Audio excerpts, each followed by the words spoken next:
Good evening everyone and आप सभी का इस चैनल पे स्वागत है CSIR नेट लाइफ साइंस। और मैं ट्राई कर रही हूँ कि ये कंटिन्यू करें हमें सीरीज़ को unit number 9 diversity in life form. So tomorrow we will discuss about the classification of bacteria, mainly the prokaryotes, evolution of prokaryotes and archaea bacteria and the eukarya. So now we are going to discuss how to originate a eukaryotic cell. Okay. But ये ऐसा नहीं कि हम उसको evolution के term में हम उसे डिस्कस करेंगे। हम उसे क्लासिफिकेशन के बेसिस पर डिस्कस करेंगे कि उसके क्या क्या कैरेक्टर इवॉल्व हुए और उसके बाद कैसे प्रोकैरियोट्स से यूकैरियोट्स में एनिमल किंगडम और जो प्लांट किंगडम है उनका इवोल्यूशन शुरू हुआ। सो स्टार्ट करते हैं। और आप लोग हमारा चैनल भी टेलीग्राम में ज्वाइन कर सकते हैं और please share this guys in your WhatsApp group और योर टेलीग्राम ग्रुप। और अगर आपको कोई भी प्रॉब्लम है तो you can tell me in comment sections. Okay, so started. मैं ये ट्राई करती हूँ कि मैं एक्सप्लेन ज़्यादा करूँ, लिखूँ कम, क्योंकि लिखने में और इन सब में मुझे बहुत ज़्यादा टाइम लग जाता। और चीज़ें तो सभी को ही आती होंगी ऑलमोस्ट। आप सभी के पास बहुत ज़्यादा अच्छे नोट्स भी होंगे, तो नोट्स आपको कहीं से भी अवेलेबल हो जाएंगे। बस आपको इतना है कि आज चीज़ें समझने आए। ठीक है, तो स्टार्ट करते हैं। अब पहले क्या था, अगर हम बात करें कल हमने डिस्कस किया था प्रोकैरियोटिक सेल के बारे में। तो एटमॉस्फेयर में प्रोकैरियोटिक सेल सबसे पहले इवॉल्व हुई, उसके बाद ये यूकैरियोट आई। तो मेनली जो सेल हैं वो दो ही टाइप की होती हैं, प्रोकैरियोटिक एंड यूकैरियोटिक। अगर हम बात करें इवोल्यूशन की, तो उस समय क्या था, बहुत ज़्यादा रिड्यूस इन्वायरमेंट था, इतनी सारी चीज़ें नहीं थी, ना कार्बन ऑक्सीजन ऐसे इवॉल्व नहीं हुए थे कि ये जाके एक प्रॉपर सेल बना लें। As we know that the prokaryotic is a very primitive cell. उसको ज़रूरत नहीं है कि उसके पास सारे ऑर्गेनेल हों और they have also not membrane bound nucleus. So ये बात है। और अगर अब हम बात करें सेल की, तो आज से करीब 3.8 बिलियन ईयर अगो की बात है कि जो फर्स्ट सेल थी आपकी वो डराइव हो गई थी। ठीक है, अब उस फर्स्ट सेल का ऑर्गेनाइजेशन बिल्कुल वैसा नहीं था कि जैसा आपकी यूकैरियोटिक सेल का है। सबसे पहले क्या हुआ था कि एटमॉस्फेयर जो था उधर पे ना ही कोई मॉलिक्यूल्स, ना ही कोई मैक्रो मॉलिक्यूल्स थे। तो सबसे पहले क्या हुआ कि एटमॉस्फेयर काफ़ी, जो अर्थ जो थी काफ़ी गर्म थी, जब वो धीरे धीरे ठंडी हुई, गैसेस का इवोल्यूशन हुआ, गैसेस कोलैबोरेट हुई, उसके बाद उन्होंने कुछ उनका कंपाउंड फॉर्म बनाए। एंड देन जब वो बनते गए उसके बाद जब एनवायरनमेंट थोड़ा ठंडा हुआ, वाटर वेपर बनी, तो ऐसा माना जाता है, कुछ एक्सपेरिमेंट्स जो थे उनके थ्रू ऐसा माना जाता है कि तब वहाँ पे सबसे ज़्यादा पानी था और जो फर्स्ट सेल है हमारी वो पानी में इवॉल्व हुई होगी। तो सबसे पहले हमारे क्या बने, मैक्रो मॉलिक्यूल्स बने। और उनने ट्राई किया कि वो मैक्रो मॉलिक्यूल कॉन्स्टिट्यूट हों और एक ऑर्गेनाइज वे में काम करें। लेकिन पहले वो ऑर्गेनाइज नहीं थे, पहले वो अपना अलग अलग इंडिविजुअली काम कर रहे थे। तो मैक्रो मॉलिक्यूल्स बने और वो मैक्रो मॉलिक्यूल्स ने ट्राई किया कि कैसे वो उससे बड़ी यूनिट बनाएं। तो सबसे पहले क्या था, रिड्यूस इन्वायरमेंट था, उसके बाद कुछ गैसेस रही, गैसेस से क्या हुआ, कुछ मैक्रो मॉलिक्यूल्स बने। उसके बाद क्या हुआ कि जो मैक्रोमॉलिक्यूल्स थे वो आपस में जुड़ते गए और मैक्रोमॉलिक्यूल्स बनाए उन्होंने। तो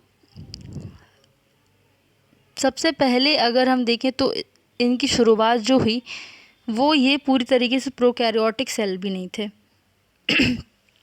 1920 में क्या हुआ कि ये पता लगा कि लेबोरेटरी में ऑर्गेनिक मॉलिक्यूल आपस में पॉलीमराइज होके एक मैक्रो मॉलिक्यूल बनाते हैं।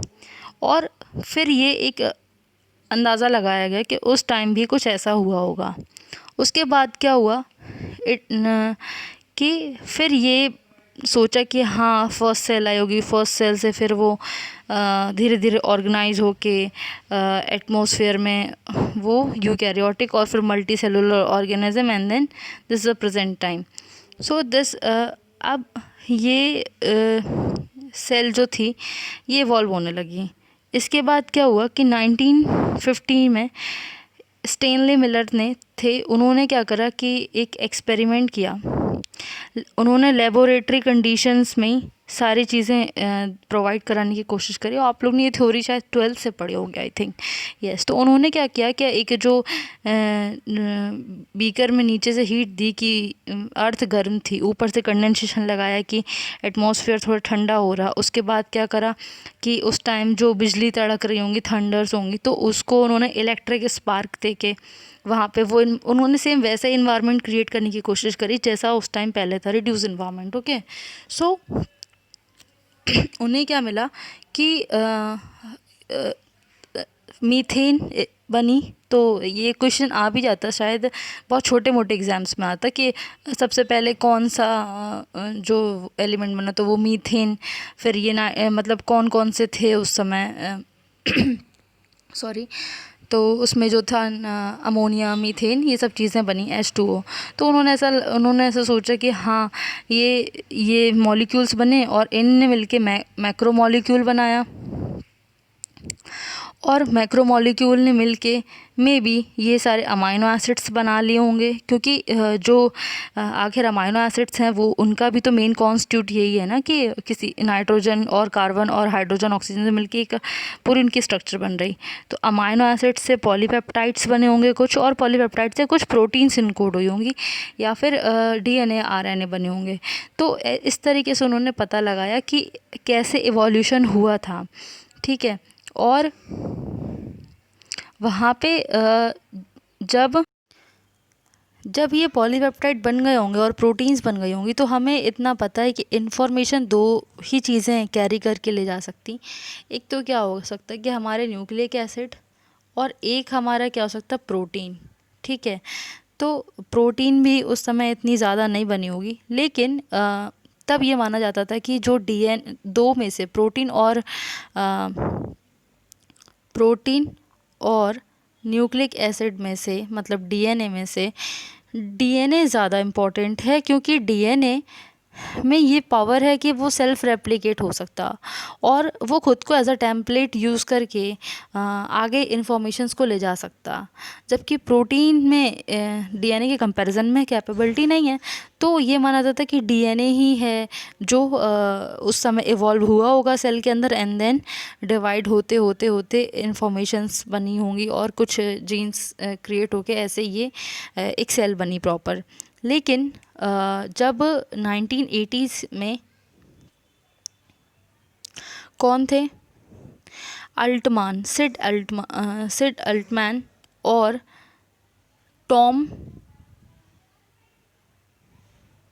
सी, उन्होंने क्या करा, RNA के बारे में एक बात रिवील की कि RNA में कैटालाइजिंग कैपेबिलिटी होती है, वो रिएक्शंस को कैटालाइज कर सकता। तो उसके बाद ये पता लगा कि हाँ मे बी RNA उस समय उसने ज़्यादा इम्पोर्टेंट रोल प्ले किया होगा। तो हमें पता है कि RNA में कुछ बेसिस होते हैं, AG और T की जगह यूरेसिल। तो उन्होंने जब ये डिस्कवरी करी अल्टमैन और टॉम ने 1980 में, तो उन्हें ये पता लगा कि RNA जो है वो खुद को एज अ टेम्पलेट यूज़ करके उसने इन्फॉर्मेशंस कोड की होंगी, और शायद इवोल्यूशन धीरे धीरे होता गया। फिर जब आखिर इनके जो इवोल्यूशन हुआ और जो इन्फॉर्मेशंस बनी, उसके बाद जब इनका पॉलीमराइजेशन होता गया, तो फिर ये पता लगा कि हाँ इवोल्यूशन इस तरीके से हुआ है, और प्रोटीन और DNA से भी ज़्यादा important role maybe RNA ने रोल प्ले किया हो वहाँ पे। अब अगर हम बात करें कि जो फर्स्ट सेल थी जो बनी, ठीक है, तो वो कैसे इन्वायरमेंट में होगी, हमें पता है कि उस समय बहुत ज़्यादा वेपर थी, वाटर वेपर से पूरे में पानी पानी था। तो अगर कोई सेल है वो यहाँ पे है, मान लीजिए जब कोई एवोल्यूशन हो रहा तो एक ही टाइप की सेल बन रही होंगी, धीरे धीरे इनसे डिफरेंट टाइप की सेल्स बनेंगी। तो ये जो सेल है इस एनवायरनमेंट में है और इसके पास, और ये भी वही सेल है सेम। तो अगर ये सेल इसका यूज़ कर रही है एनर्जी सोर्स की तरह, तो ऑब्वियसली इस सेल को भी इसी की ज़रूरत होगी एज अ एनर्जी सोर्स। तो जब सेल को लगा कि हाँ मतलब ठीक है हमारे पास एनर्जी सोर्सेज नहीं है, इतने ज़्यादा रिसोर्सेज नहीं है अवेलेबल, तो उन्होंने अपने आप में चेंज शुरू किया, ठीक है। और यही वो तरीका है कि इवोल्यूशन ऐसे होता गया। अब इनके पास वही एक, अगर वो एक ही पे डिपेंड रहेंगे तो इनका एग्जिस्टेंस ख़त्म हो जाएगा। और दुनिया में कोई भी ऑर्गेनिज्म हो उसे चाहिए कि उसका एग्जिस्टेंस बना रहे, भले उसको अपने आप में बदलाव करने पड़े तो वो कर सकता, ठीक है। अब इन सेल्स ने अपने आप को बदलना शुरू किया। अगर कोई चीज़ ज़्यादा कार्बन पर डिपेंड है और वहाँ पे नाइट्रोजन का कोई यूज़ नहीं कर रहा मान लीजिए, तो वो उन्होंने ट्राई किया कि अब हम इसको यूज़ करेंगे क्योंकि हमें अपना एग्जिस्टेंस बना के रखना है इस अर्थ में, ठीक है।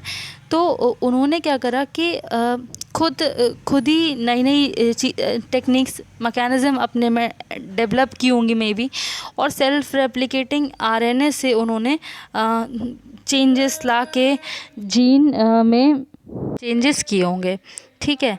तो अब इतना तो पता लग गया था कि हाँ आरएनए है उसमें सेल्फ कैटालाइजिंग पावर होती है और वो कुछ केमिकल रिएक्शंस को कैटालाइज भी कर सकता। तो जब सेल थी तो वो ज़्यादा तो इवॉल्व थी नहीं, तो ये हमारा आरएनए है। और पानी था जो या जो वाटर था वहाँ का एनवायरनमेंट था, तो उसमें धीरे धीरे मैक्रोमोलिक्यूल बन के कुछ फॉस्फोलिपिड्स बन गए हमारे। और फॉस्फोलिपिड्स तो दोनों ही मेम्ब्रेन में कॉमन है, आइदर प्रोकैरियोट्स और द यूकैरियोट्स। तो फॉस्फोलिपिड की क्या खास क्वालिटी होती कि they have a structure with an amphipathic property, means कि ये पोलर हेड है और ये टेल है। तो इसके पास दोनों कैटेगरी हैं, दोनों ही इसके पास क्या है, पोलर हेड है जिसमें फॉस्फेट है। अब फॉस्फेट है तो ये कैसा है कि सॉल्युबल है वाटर के लिए, और इसकी जो टेल है वो कैसी है, हाइड्रोफोबिक है, और ये कैसा है, हाइड्रोफिलिक है।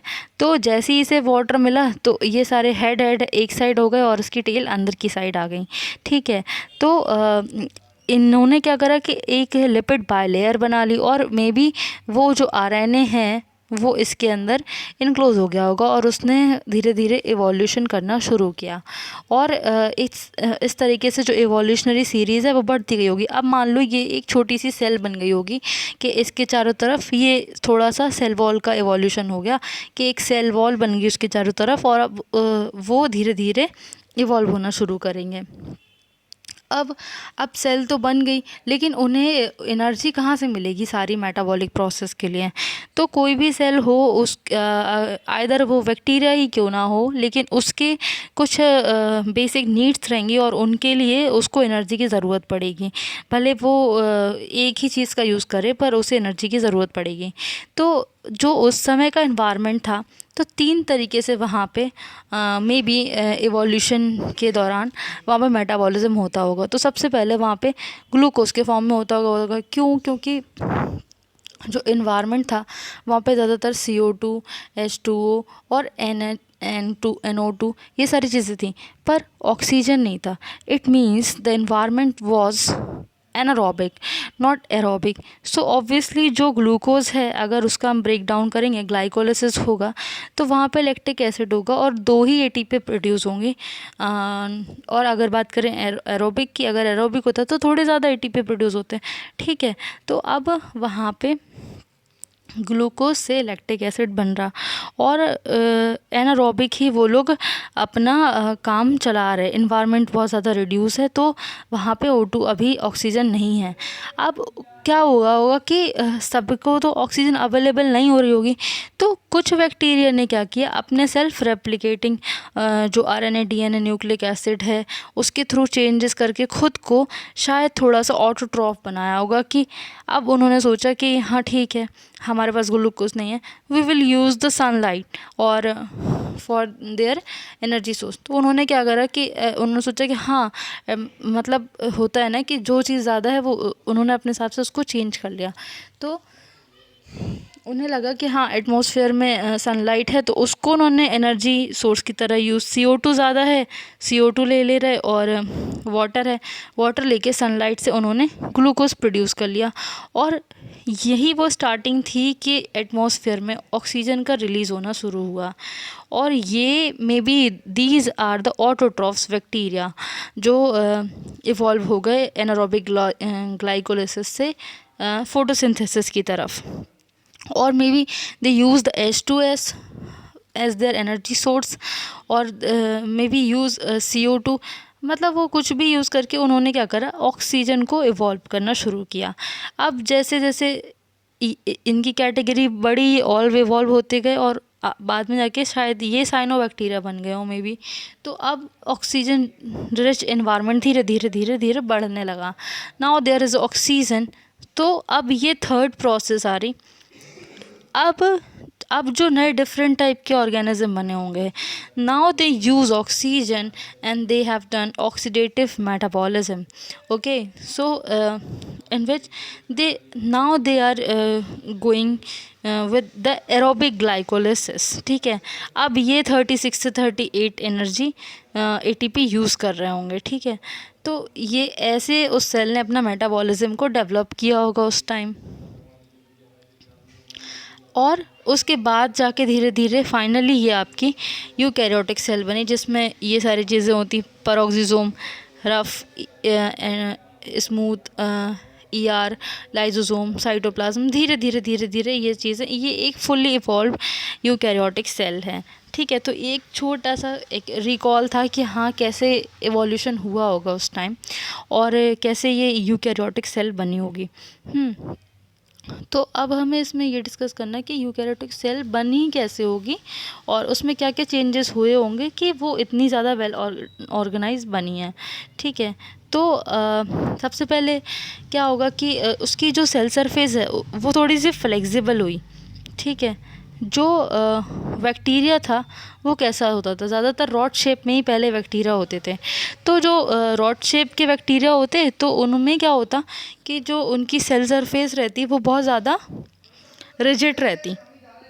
इसके बाद क्या होता, उनकी सेल वॉल बहुत ज़्यादा रिजिड होती।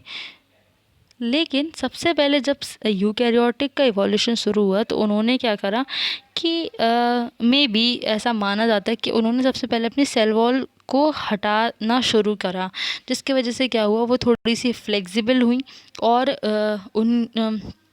अब वो इतनी ज़्यादा रिजिड नहीं रह गई कि उनका शेप वैसा ही रहे। तो उन्होंने क्या करा कि अब उन पे इतनी मतलब वो इतनी ज़्यादा स्टफ़ नहीं है, तो अब ये ऐसी हैं तो ये थोड़ा सा अपना शेप भी चेंज कर सकती हैं ईज़िली। और इनका जो वॉल्यूम है वो उन्होंने उतना ही रखा, लेकिन अपने चारों ओर क्या वो सरफेस एरिया बढ़ाया। जैसे ये एक सेल है तो ये ऐसे ऐसे करके थोड़ा अंदर इनफोल्ड, मेम्ब्रेन इनफोल्डिंग कहते हैं इसको, इनफोल्ड होते होते उन्होंने अपना सरफेस एरिया बढ़ाया। तो इस तरीके से सेल ऐसे बढ़ाते रहने से उन्हें क्या मिलेगा कि अब ये जैसे सेल है, अगर ये इतनी रिजिड है तो इसमें कुछ नहीं होगा, लेकिन अगर ये ऐसी है थोड़ी सी स्मूथ है तो क्या होगा, इनका सरफेस एरिया बढ़ रहा है अंदर ही अंदर इनफोल्ड होने से।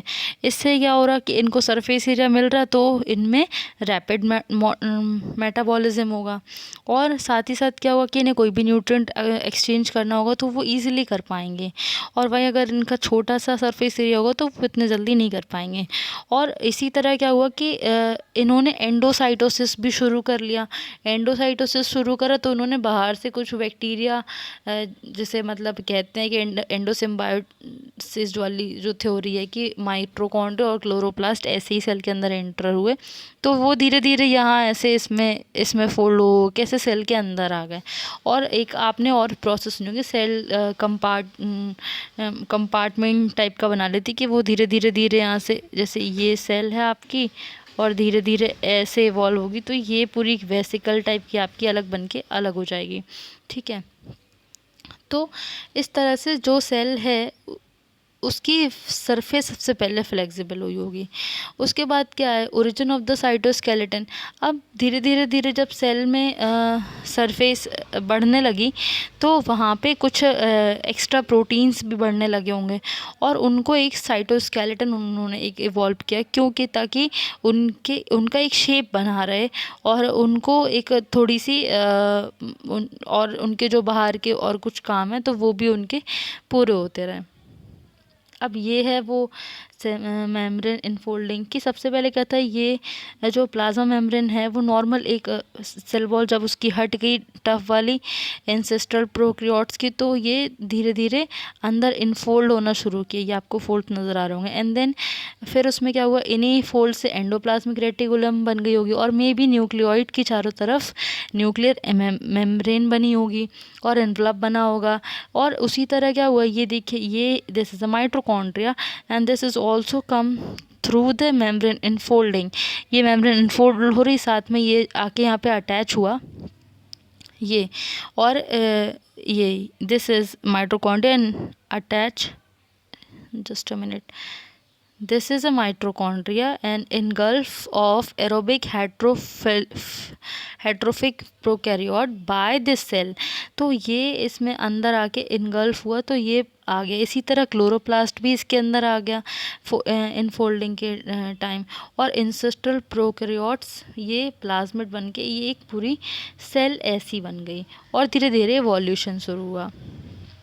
अब उसमें सबसे पहले क्या है कि ऐसा माना था कि ये एक बैक्टीरियल सेल होगी, मे बी रॉड शेप, बहुत ज़्यादा रिजिड होगी। उसके बाद क्या हुआ, उसने अपनी सेल वॉल को थोड़ा लूज़ किया और इसमें सेल वॉल है, डीएनए है केवल।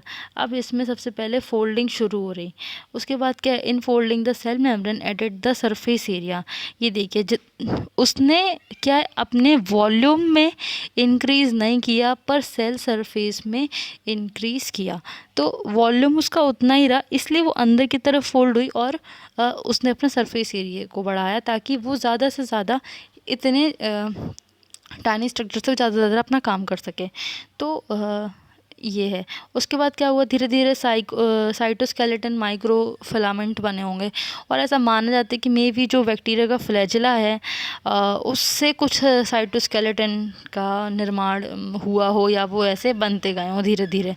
उसके बाद क्या है कि internal membrane stud with the ribosome form, और कुछ वेसिकल्स बन के राइबोसोम उन्होंने बना के उसमें वो किया हो। और उसके बाद क्या है कि ये जो मेम्ब्रेन है इनक्लोज हुई हो सेल में, उसने न्यूक्लियर मेम्ब्रेन बना दिया अंदर जाके।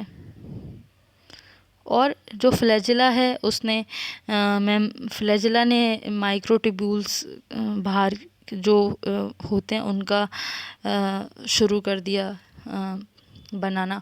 और जो माइक्रोट्यूब्यूल्स फॉर्म हुई उनकी वजह से एंडोसिम्बायोसिस से प्रोटियोबैक्टीरियम जो था एरोबिक बैक्टीरिया माइटोकॉन्ड्रिया के फॉर्म में अंदर आ गया। उसी तरह क्लोरोप्लास्ट आया होगा और now this is a cell, तो ये पूरी एक सेल बन गई। ठीक है, तो अगर आपको इसमें कुछ भी समझ में नहीं आ रहा तो आप मुझे कमेंट सेक्शन में कमेंट कर सकते हैं। और अगर हम बात करें और ये मतलब एक बेसिक जनरल आइडिया, कल हम इसमें क्या डिस्कस करेंगे, प्रोटिस्ट, और प्रोटिस्ट के बाद क्या कि एनिमल किंगडम और फिर प्लांट किंगडम। ठीक है, तो hope you all understand. Thank you.